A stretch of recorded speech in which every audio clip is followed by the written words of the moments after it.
para ma-send po nako sa uban.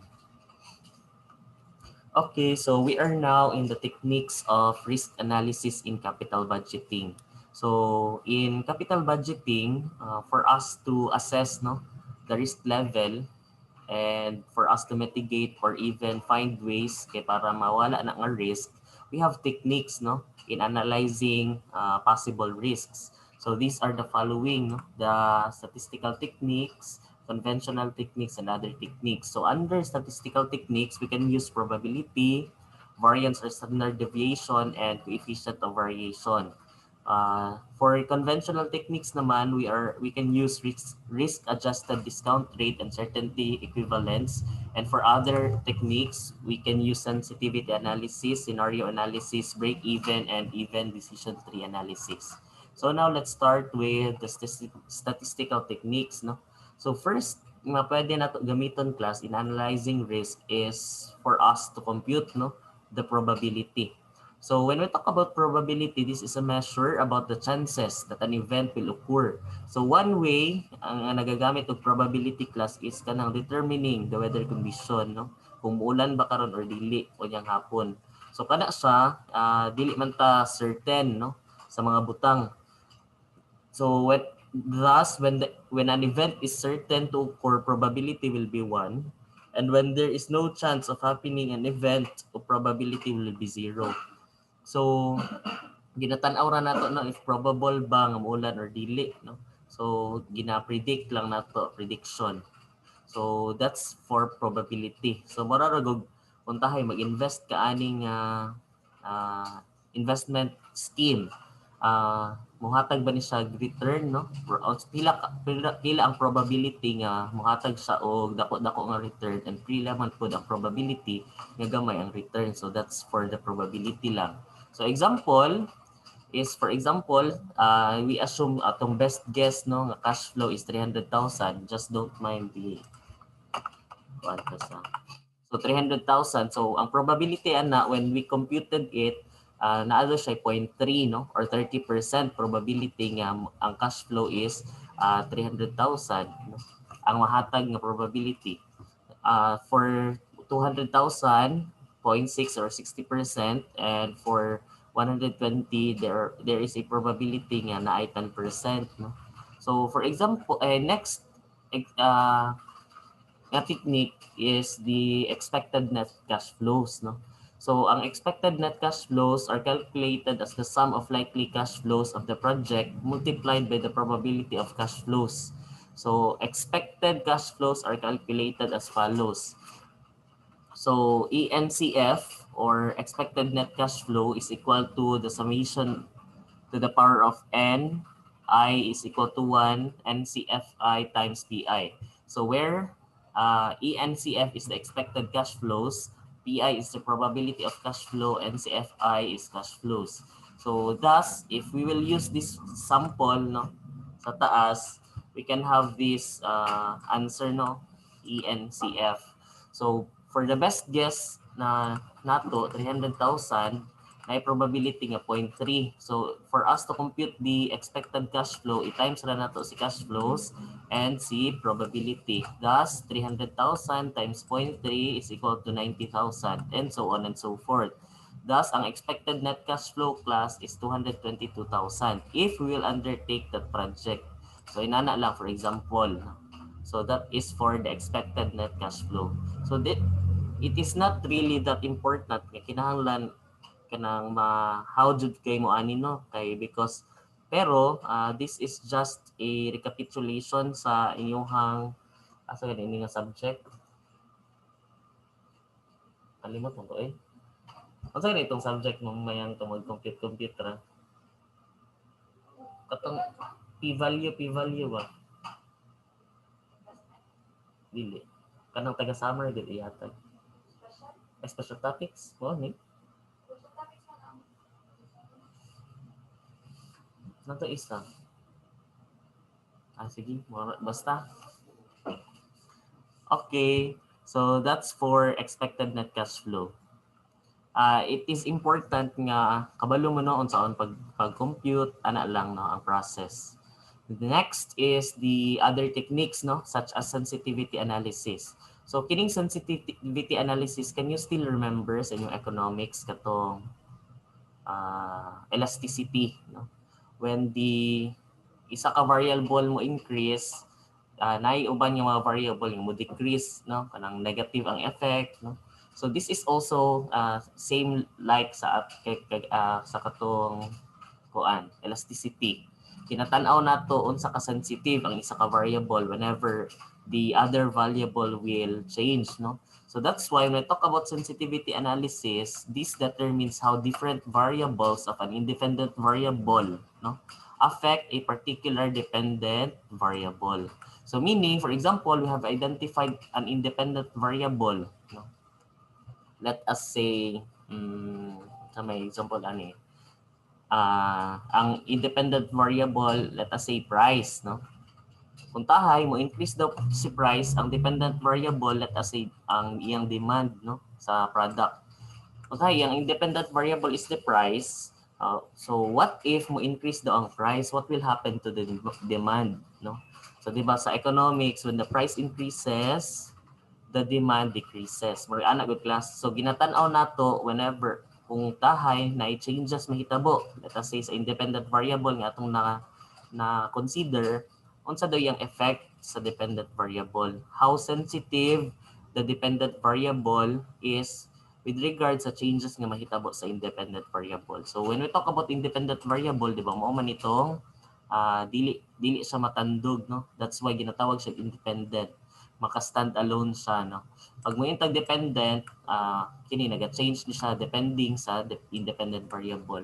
You can have a full understanding with that class if you will have your thesis na, no, because we will be we will be seeing if kuntahay tan-awon ninyo dito sa significant relationship sa ilahang correlation, tan-awon ninyo unsa ilahang relationship, negative or positive. Kinamay uban niya mo increase ni siya, mo baba ang dependent variable, no.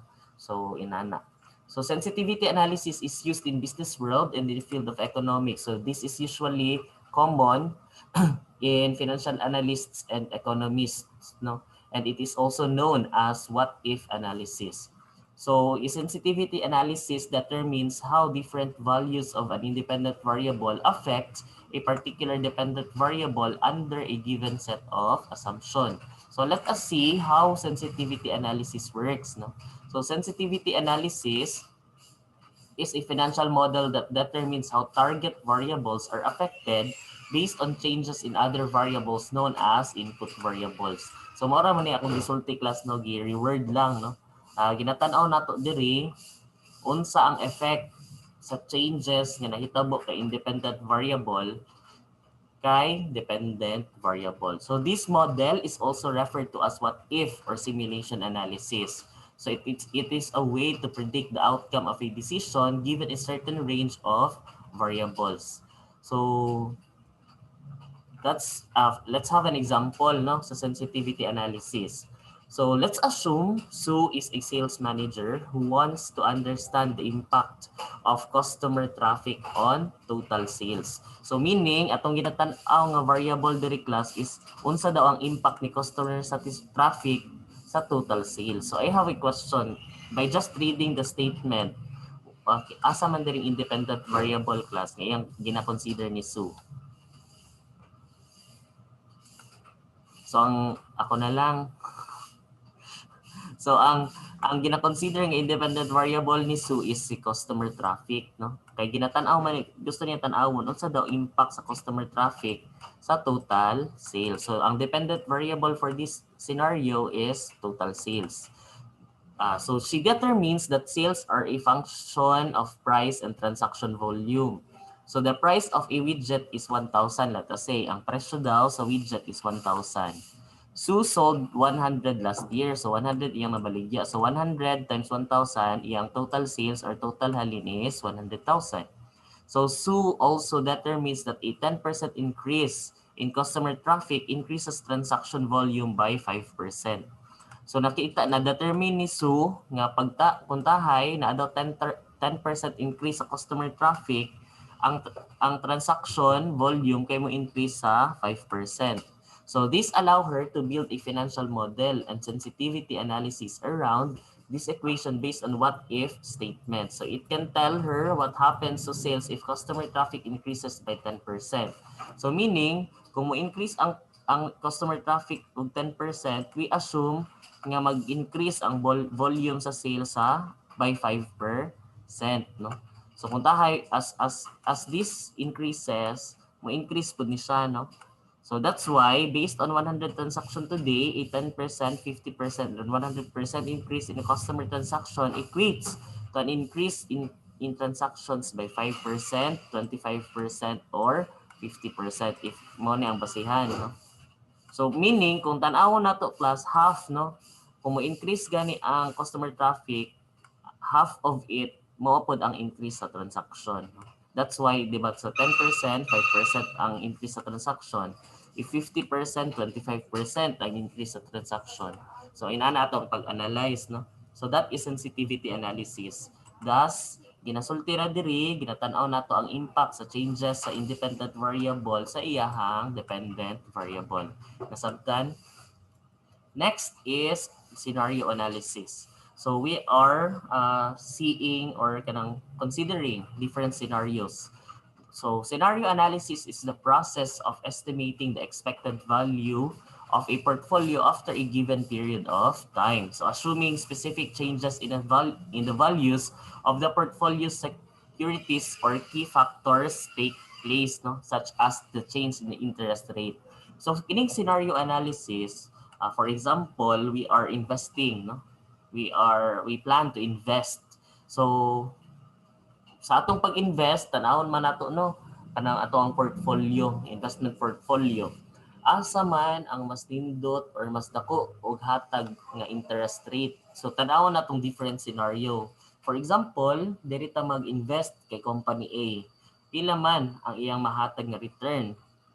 Puntahay pod scenario number 2, mag-invest ta kay company B, pila ka buok. So inana lang ang more sa scenario analysis class. We are considering different options, no? And we are kanang trying to see kung asa ang mas dako og hatag sa return, no? So that is for scenario analysis. So this can be used, no? How scenario analysis works, no? So as a technique, scenario analysis involves computing different reinvestment rates, no? So mo na itong gina-consider class. Gina-compute nato, pwede nato computon, no, ang different reinvestment rates. So that's what I am telling, nga gina-consider natong other options, no? So daghan tag pangpilian. So next is break-even analysis. So this is one of the techniques pod in analyzing risk, no, in capital budgeting.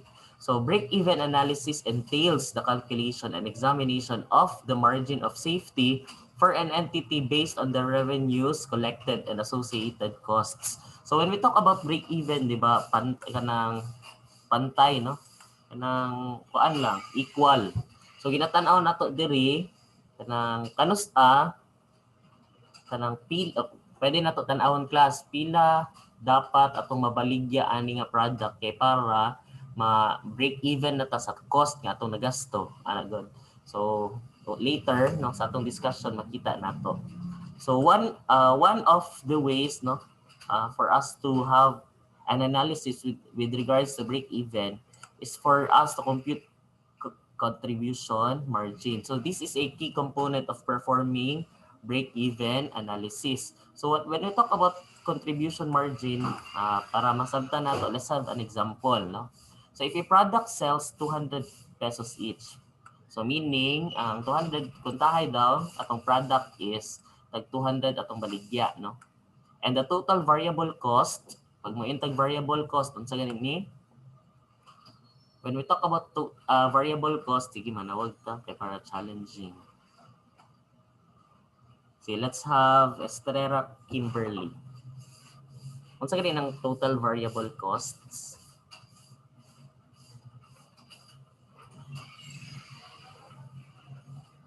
Kimberly, Estrella. Hello, hello. Okay, kindly turn on your cameras do, class.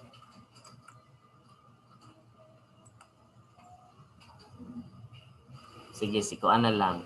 Adswara Kezil K. Unsa yan ini variable cost?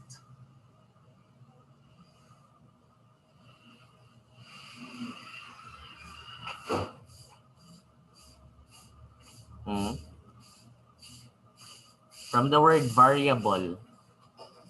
Unsa may root word yan is a variable?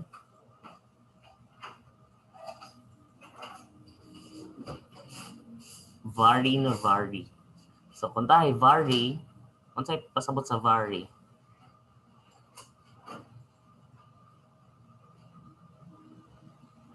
Sige, ako na lang. Unya na lang. Get ready na lang later sa mga question if na pa, no? So when we talk about variable cost class, mo ni silang mga cost ka naga-vary or naga-depend sa kung pila ka buok atong i-produce, no? One of the examples of variable cost is raw materials, no? Pila ang cost sa raw materials. For example, 50 lang ato ang i-produce for this morning. Let us say ang raw material nato is 10 lang. So 50 atong i-produce karon. So meaning atong variable cost for the raw materials is 50 times 10, 500, no? 500. What if another day kusog ang orders? Let us say 100 na ato ang kumprahon, no? So meaning nag-vary siya depending sa kung pila atong i-produce, no? So that is variable cost. Pasabot anak class, let us say pod another example sa variable cost is ang kuan trabahante, no? Ato ang bayad sa tao. Kung tahay karon dako atong transaction, kinahanglan tagdaghan niya trabahante, so meaning mag-change, no? Mag-fluctuate. Nag-vary ato ang bayrononon sa mga tao depending pod sa kung daghan ato i-produce or dili. So that is variable cost. Meaning nag-vary siya, no? Depending on the transaction, no? Kung daghan ba atong kinahanglan ma-produce nga output or dili. When we talk about fixed cost, duha maguna ka cost, no, in producing kanang our final output. The variable cost and the fixed cost. Si variable cost nag-vary depending on the number of output. Pag mo itag fixed cost, bisan pag naatay na produce karon or wala, fixed jud na siya nga bayronon, di na siya mag-fluctuate. Meaning, let us say, ang rent sa room, no? Ang rent sa atong building, bisan pag naatay na produce or wala, perminti jud na, let us say 10,000 ato ang rent, no? So that is fixed, no? Di na siya mag-change from time to time. Depend kanang bisan pag kuntahay karon, wala tay na produce, no? Kay wala man tay materials pa daw na abot kunuhay. Mubayad gahapon tag 10,000, no, per month. So inana gid class, even nga naay na produce or wala, we are obliged to pay that fixed cost, no. So that is fixed cost. So since ang variable cost daw niya is 80 per unit, so meaning 80 pesos per unit yung variable cost. So the contribution margin is 120. So we can just compute contribution margin by just deducting, no, the variable cost to our selling price. So since selling price nato is 200, atong variable cost is 80, so meaning atong contribution margin is 120. Remember, kining 120 class, dili pa ni siya pasabot nga mao na ni atong revenue, no? Because naapamantay bayro no nga fixed cost. So possible out sa 120, i-minus pa na nato dira ato ang fixed cost. So let us say 20 ra daw atong fixed cost per unit. So meaning natay revenue nga 100 pesos ana siya. So formula for break-even analysis. So we can have this formula, no? Total fixed cost plus total variable cost is equal to revenue. Kay para ma-zero siya, no? Kay for example, let us say ato ang fixed cost per unit is 50. So i-add na to, atong variable cost po daw is 50. So for us to have a break even, dapat atong revenue, no, is dapat 100. No? Meaning atong halin, no, is 100. Pero this is just kanang for us to know if at least man lang naka-break even ta, no. Kay kung tahay atong fixed cost is 60, ato ang total variable cost is ay kung tayo atong fixed cost is 50, atong total variable cost is 60, meaning negative na, no? Ay 500 plus 600 kung tayo na i-changes, so meaning na no, maapektuhan, no, ang ato ang revenue. So dili siya maayo. So better nga ma-break even siya or even mas taas pa, no, atong revenue. So total fixed costs are usually known. They include things like rent, salaries, utilities, interest expense, depreciation, and amortization. So ana lagi ka ganyan na sir, kung depende sa tao. Depende sa tao, pero ang salary is for example, minimum dyan na siya, permanente, fixed na siya. Pero with regards sa number of employee, pwede siya ma-consider as variable cost. No? Kaya kung tahay, ang ato ang employment lang is inadlawan, so mag-vary, no, ato ang number of employees. Example sa total variable cost or variable costs are mga direct material, billable labor, no. Mao ta akong ginasulti nga kung tayo daghan ang ato ang requirement nga tao, mas mutaas ato ang variable cost because that is considered as billable labor, commissions and fees, no. Revenue is the unit price times number of units sold, no. Pila atong baligya times pila atong nahalin na nabaligya ang unit. So that is for the revenue. So types of break-even analysis. So we can have break-even total sales. So meaning atong gina-consider ani is ang total sales, no. So the formula per unit, for example, is kung tayo inani, break-even sales is equal to total fixed cost divided by contribution margin. So we can compute contribution margin by having this formula. 1 minus variable costs divided by revenues. So kini ginatan-aw nato ang sales ba o ang total fixed costs, so as contribution margin is naabot sa break even, no? Kanang ma-zero out gid sa class. Kay for that makita nato nga na-achieve nato ang sales, no. Pero mas better nga mas mutaas pa jud ato atong sales, no. Then break even unit sold, kini ginatan-aw nato ang katong mga nangahalin, no. So determining the number of units that need to be sold. So we can have this, no. Break even units is equal to total fixed cost divided by price per unit minus variable cost. So to calculate the break-even analysis, we divide the total fixed costs by the contribution margin for each unit using the earlier example. Let's say the total fixed cost is 10,000.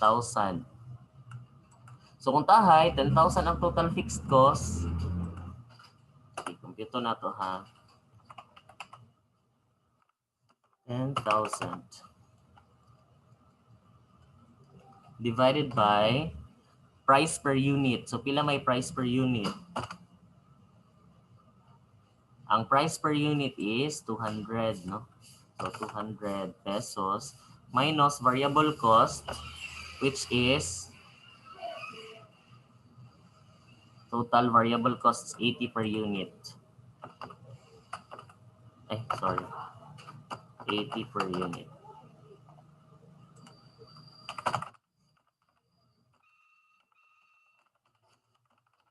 So meaning, break-even units is equal to 10,000 divided by 200 minus 80. So meaning, 10,000, pag-compute ko class, divided by 120. So pila man na? 83.33, sir. Pila?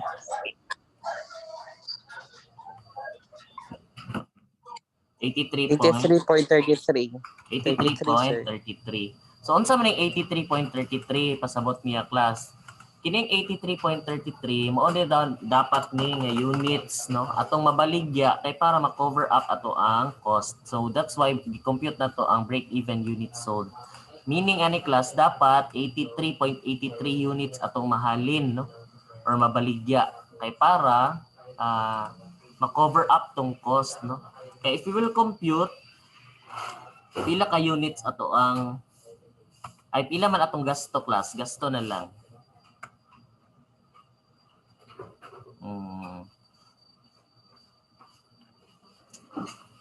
Ay, kuha na lang.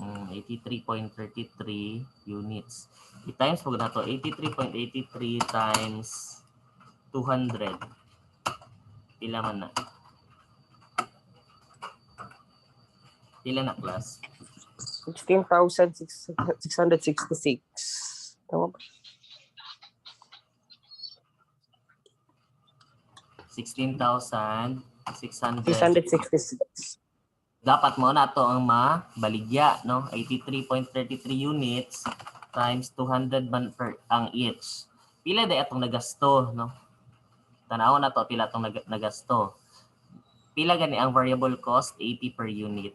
So meaning 80 times pila man ang atong ma-produce dapat 80 times 83.33.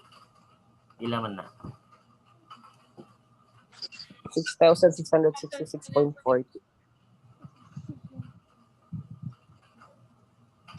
6,666.4. This is our variable cost. Pila man atong fixed cost? Out from 83.83, 10,000, no? Okay, fix man na siya. So tanan na siya. So kung i-total nato ni class, so ito,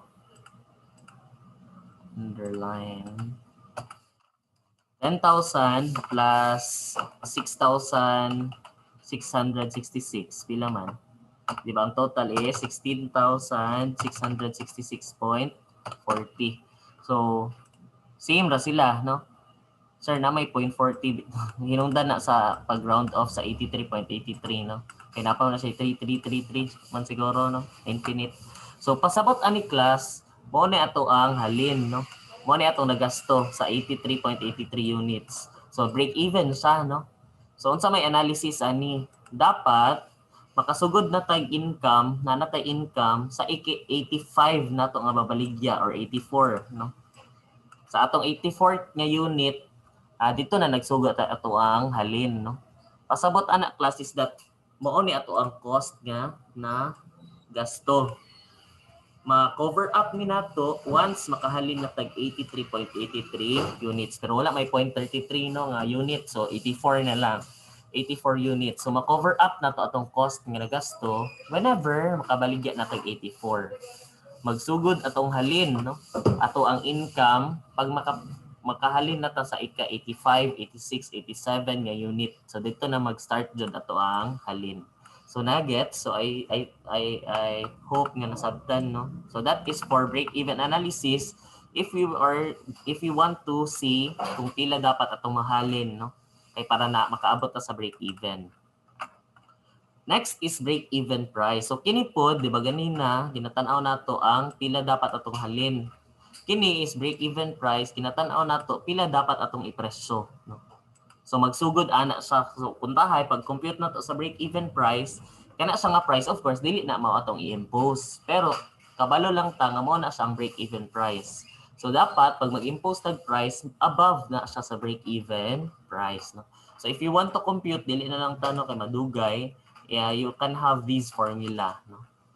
Next, last one is the decision tree analysis. So the decision tree analysis is a schematic representation of several decisions followed by different chances of the recurrence. So simply a tree-shaped graphical representation of decisions related to the investments and chance points that help to investigate. So kini ginatanaw nato, no? For example,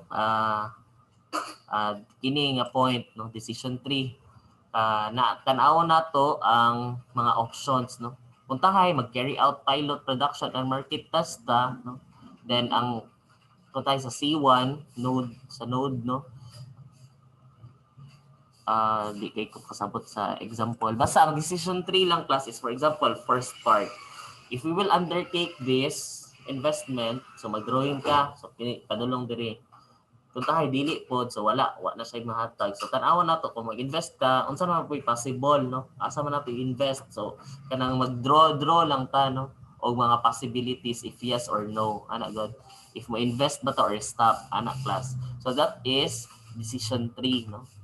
So I think and I believe you already have encountered using decision tree sa pag-analyze to kato sa una kanang mga fishbone, decision tree, and so on and so forth. So those are mga techniques, no, in analyzing risks for in capital budgeting.